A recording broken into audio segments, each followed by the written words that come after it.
Hello YouTube, the Gun Nut here. It's another great day to be an American. Let freedom reign. So today I'm going to talk a little bit about my Savage 12FV and results I obtained recently with it shooting 53 grain Hornady VMAX bullets with Varget as the powder in Lapua brass with Winchester large rifle primers. Just a minute about the gun before we move on to the loads and how they worked for us. This is a Savage 12FV, so it's the cheap, inexpensive varmint rifle you can pick up for Cabela's. You can sometimes get them for $300 or less. I don't remember what I paid for mine. I think it was around that amount. I got videos out there on my channel if you want to learn more about them. And I put it in a Boyd stock, so I did this fairly recently back here in the spring. And I glass bedded it myself. Fairly happy with the results we got with this combination. Again, we were shooting 53 grain Hornady VMAX bullets with Varget as the powder from 33.5 grains to 35 grains. Take a quick look at the bullet. This particular bullet does have a boat tail. So it's right there in between the 50 and the 55 grain as far as weight, obviously, which are also usually pretty good bullets from Hornady.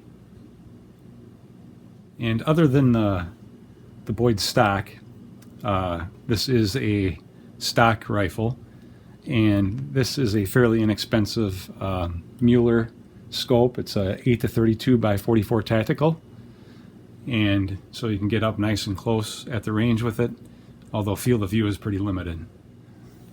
So one of the sources I looked at for load data was the Hornady 9th edition manual, and for bullets in the 52 grain to 53 grain area, it shows Varget for anywhere from 30.7 up to 35.7. So it didn't quite go up to the max load in the Hornady book, and supposedly that would get us to about 3,700 feet per second.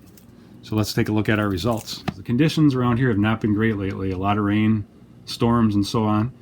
And so this particular day, I went out. It was 65 degrees Fahrenheit, mostly cloudy, with 15 to 20 mile per hour winds. So not ideal for shooting light varmint bullets, but we were only shooting at 100 yards. So the first load level of 33.5 grains, we had 4 shots going to 0.77 inches. So a fairly decent start, I thought. At 33.5 grains, we had an average velocity of 3,500, extreme spread of 36.38, and a standard deviation of 15.87. Moving on up, our group opened up a little bit to, at 34 grains, to 1.09 inches. The average velocity went up 71 feet per second to 3571 feet per second, with an extreme spread of 7.37 and a standard deviation of 3.31. So the group size opened up, but the statistics looked really good for that load level. Moving on up to 34.5 grains, we had 4 shots going to 0.63 inches. That was the best group of the day. So at 34.5 grains, we had an average velocity of 3623 feet per second. So we increased by another 50, a little over 50 feet per second.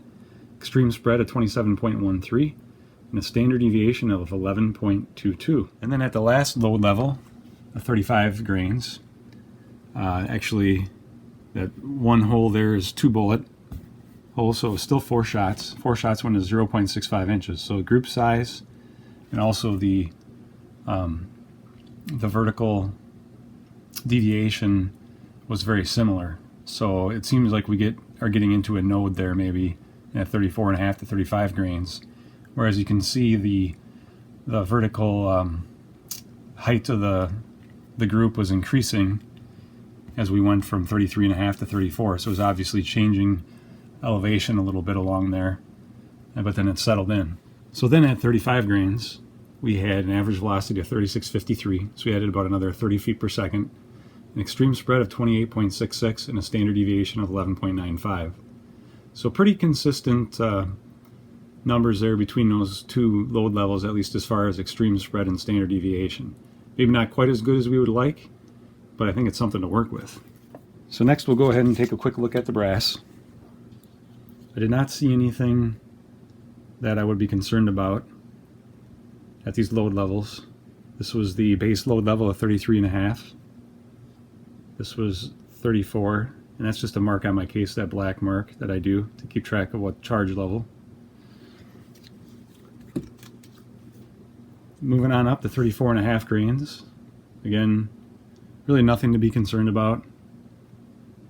And at 35 grains, also, I didn't really see anything to be concerned about. So, seemed like we were within safe realm for this powder and bullet combination. So, in closing, I didn't quite hit the group size I was hoping for with the 22-250 as a varmint rifle for 400 yards or maybe even up to 500.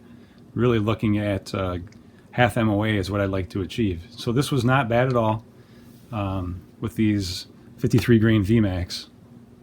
In fact, it was much better than a recent video I posted with my AR using the 77 grain tipped match king. I know there's really no comparison there, but felt much better about the day at the range with this gun and how things shot. And just curious for you guys' feedback on if you've used this bullet with other powders, what your success has been, or with Varget, what loads are working for you. I know Hornady load level is always kind of a little bit on the low side compared to other manuals. So we definitely got close to what I would expect at this load level, according to the Hornady manual. And looks like we might be able to bump it up a little bit more. At least at 35.7, maybe we can make a jump slightly above that. I'll look at some other load manuals and see what they say, and see if we can't get a little bit higher velocity, maybe tighten up the groups, and we'll get a little better extreme spread and standard deviation. Hope you guys found this video useful. If you did, please like and subscribe. You guys be safe out there.